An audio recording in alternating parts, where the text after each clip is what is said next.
شرک کیا. تو ہم لوگوں نے صرف اللہ تعالیٰ سے مانگنا ہے. تعالیٰ نے ان پہ یہ آیتیں نازل کی ہے کہ ان سے کہو کہ مجھ سے مانگا جائے. حضرت آدم علیہ السلام سے لے کر ہمارے نبی کریم صلی اللہ علیہ وسلم تک صرف ایک ہی بات آئی ہے کہ ہم نے وحدانیت پر بات کی ہے. ہم آگے جاتے ہیں تو ہم بنا وسیلے کے نہیں جا سکتے. ہم کسی کا لیڈر چاہتا ہے تو ہمیں اچھی پوسٹ ملتی ہے. یہ دنیا ہے, ہم نے دین کے اندر ایڈیشن نہیں کرنی, اپنی مرضی کے حساب جی نہیں. اس پر یہ قرآن کی آیت اتری ہے کہ ان سے کہو. کس نے میرا ذہن خراب کیا؟ اس ویڈیو میں آپ نے دیکھا کہ عورتوں کی محفل میں ایک بہن نے اعتراض کیا کہ آپ شیخ عبد القادر سے کیوں مانگ رہی ہیں, تو انہوں نے بالکل آگے سے ایک ان لاجیکل سٹیٹمنٹ دے دی کہ جی دیکھیں, جب آپ نے کسی دنیاوی حکمران سے ملنا ہوتا ہے تو آپ کو کئی لوگوں سے ہو کر اس تک جانا پڑتا ہے. آپ اللہ کی ذات کو کسی دنیاوی حکمران سے ملا رہے ہیں.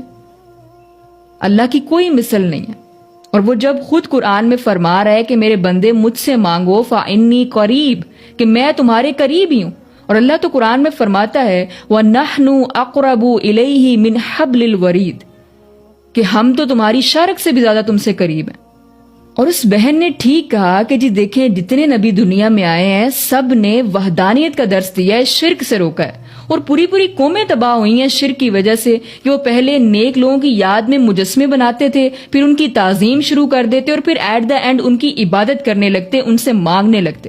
اور مشرکین مکہ بھی تو یہی کہتے تھے کہ ہاں ہم مانتے ہیں کہ سب سے بڑا وہی ایک ہے, اللہ ہے, لیکن یہ جو چھوٹے چھوٹے بت ہم نے بنائے ہیں یہ اس کے مددگار ہیں, یہ ہماری باتوں کو, ہماری دعاؤں کو اس تک پہنچاتے ہیں. اور افسوس کی بات تو یہ ہے کہ جب بھی آپ قرآن کی بات کریں, احادیث کی بات کریں, سنت کی بات کریں, دلائل کے ساتھ اپنی بات کو ان کے سامنے رکھیں, تو ان کا یہی جواب ہوتا ہے کہ آپ کا کسی نے ذہن خراب کر دیا ہے یا پھر آپ وہابی ہو گئے.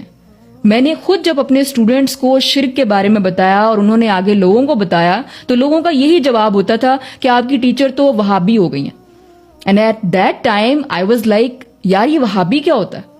سو آنٹی سے ڈیل کرنا واقعی مشکل کام ہے, خاص طور پر جب ایک انسان پہلے سے ٹھان چکا ہو, مان چکا ہو کہ میں نے اس کی بات نہیں ماننی. لیکن ہم بھی ڈیٹ ہیں, ہم بھی آپ کو بتاتے رہیں گے. سو شرک سے بچیں, سب سے بڑا گناہ شرک ہے. سو کوشش کریں کہ ان چھوٹی چھوٹی بدعات سے اور شرک سے خود کو محفوظ رکھیں.